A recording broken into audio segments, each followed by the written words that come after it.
I'm Benjamin McCorrison, and the video you're about to watch is all about non-chord tones, the things that would make Gregorian chants just a little bit more exciting. They're the notes that usually don't fit into the chords themselves, like an F in a C major chord. In this video, I'll be talking about the most common non-chord tones, and how to easily spot them in a piece of music. Starting with the first one, passing tones.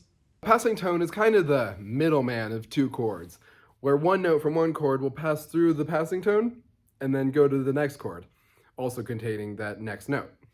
Take, for instance, the C major chord. The E at the top of the C major chord will go through the passing note of F and then go to a G in the next C major chord. You could also take G, F, then E, having F also be the passing tone.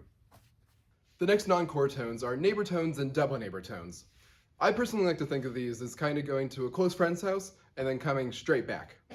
The G at the top will go to an A and then go directly back to the G, creating a neighbor tone. Double neighbors are kind of going to a close friend's house and then making a little side trek to another close friend's house and then going home.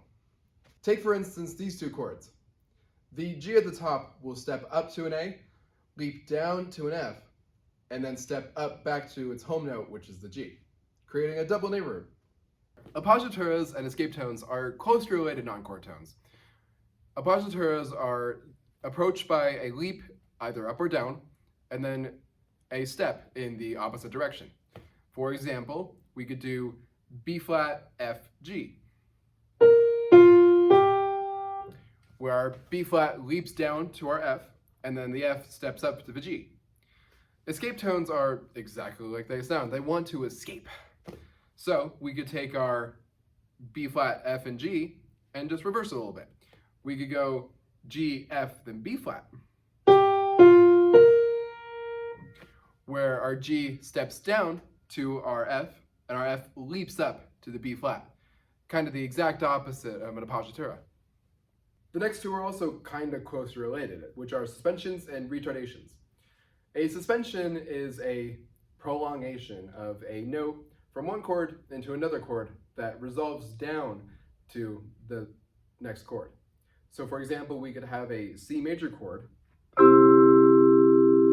and then an F chord, but to create our suspension, we could have our G prolong into the F chord and then resolve down to the F, like this.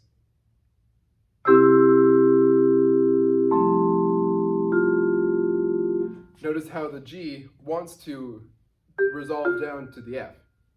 This is called a 9/8 suspension because the G is the ninth of the chord, meaning that it resolves down to F, which is our 1 or our 8.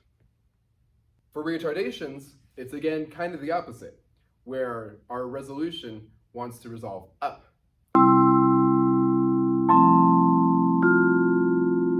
From appoggiaturas to passing tones to escape tones to neighbor tones to pedal points to any other topic that I talked about in this video, they add so much more life to music. If we just took a simple chord progression and added just a few of the topics that I talked about in this video, it would just bring that music to life. So use them, they're fun. And I hope you enjoyed watching this video and learned a lot from it. And thank you for watching.